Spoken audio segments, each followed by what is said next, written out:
Secretary of State, Mike Pompeo.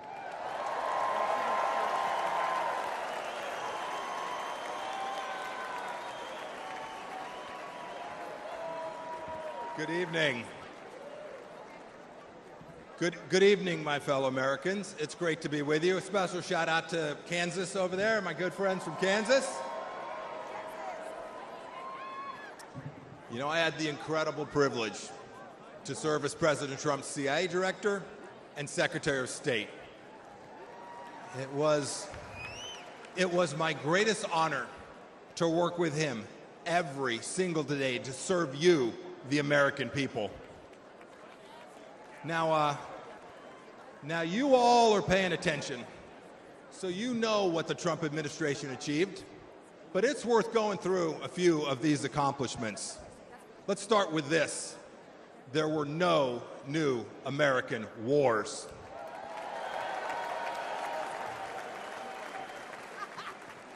Our border, our southern border, closed.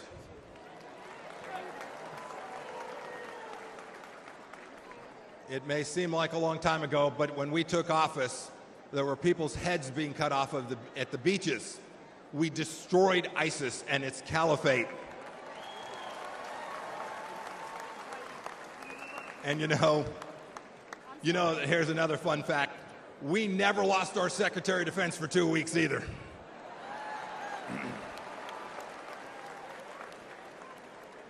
You'll remember, for those 4 years, the evil of Vladimir Putin was held at bay.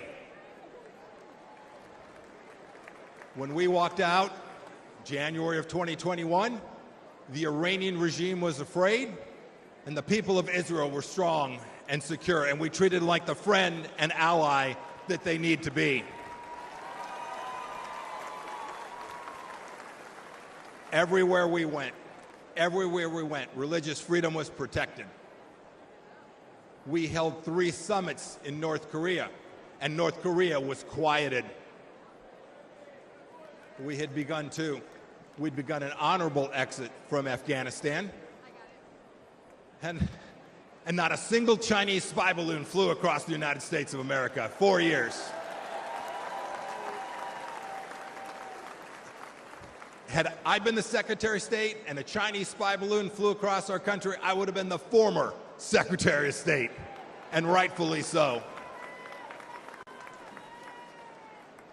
You know, under President Trump, the Chinese Communist Party, which to this day presents the greatest threat to our nation from outside of our country, we confronted it like never before. Look, ladies and gentlemen, in short, we put America first every single day.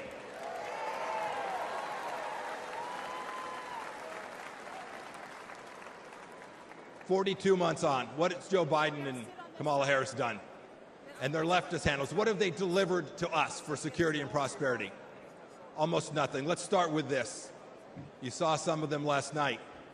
13 new Gold Star families from Afghanistan. As an Army veteran, I want to speak to everybody who served in Afghanistan. I'm disgusted by the Biden administration's incompetent pullout from that country.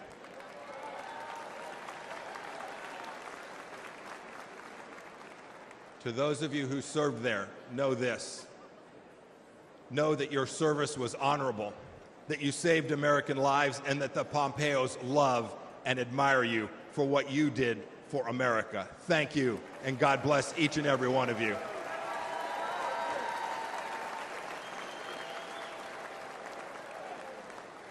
Every one of you has served in uniform, and the families of those, you deserve a president who will not check his watch while he is honoring our fallen brothers and sisters. It was indecent. And of course, it was that very weakness we saw in Afghanistan that prompted Putin's butchery in Ukraine. Last week, we saw what it meant. A children's hospital bombed, innocents killed. It did not have to be. And now, of course, a second war in Gaza.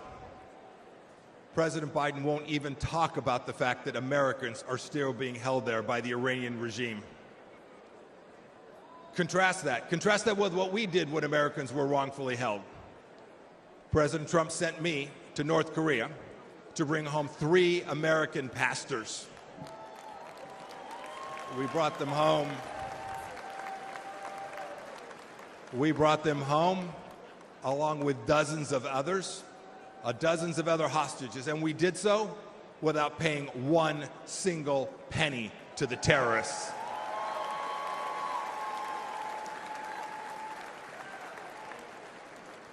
And what about Iran today? When Joe Biden eased up on President Trump's maximum pressure campaign, we gave money to the Ayatollah so he could cut more checks to the genocidal maniacs who conducted attacks, barbaric attacks in Israel. And now, of course, closer to home, a massive national security challenge. Our southern border is a welcome mat. It's a welcome mat for Islamist terrorists, drug dealers, Chinese spies, and violent criminals. Ladies and gentlemen, President Biden sold out our citizens and our security and our sovereignty, and we need to get it back, and I am confident that we will get it back. I had this incredible privilege to serve as your top diplomat. I saw how the world always looks to our nation as the unrivaled example of what a free society should look like. But unfortunately, President Biden struts the global stage. Maybe I should say he shuffles the global stage. He talks a big game about American values. But what's he done at home? What's he shown the world? What have he and his leftist base actually shown other nations? He's censored free speech here at home. He's put woke into the military that I and you so desperately love. We must reclaim it. He put it in our schools as well. He's weaponized the justice system against our political opponents. And even to this day, as we sit here today, he and Vice President Harris are providing appeasement to the pro-Hamas radicals on our streets here inside the United States. And even worse, today this administration treats illegals better than our own citizens. That is indecent. And the entire administration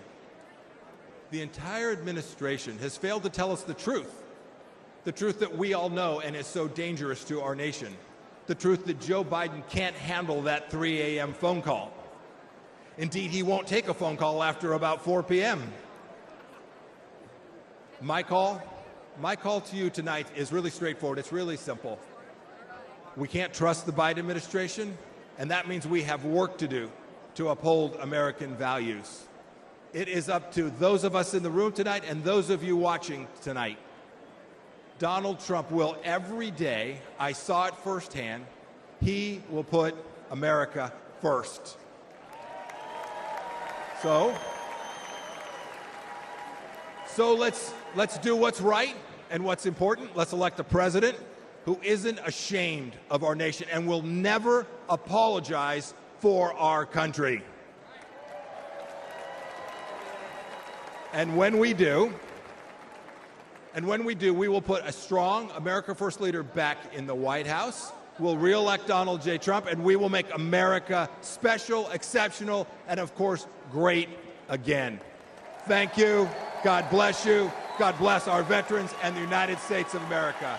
Thank you all. Thank you so much. Ladies and gentlemen, please welcome Pastor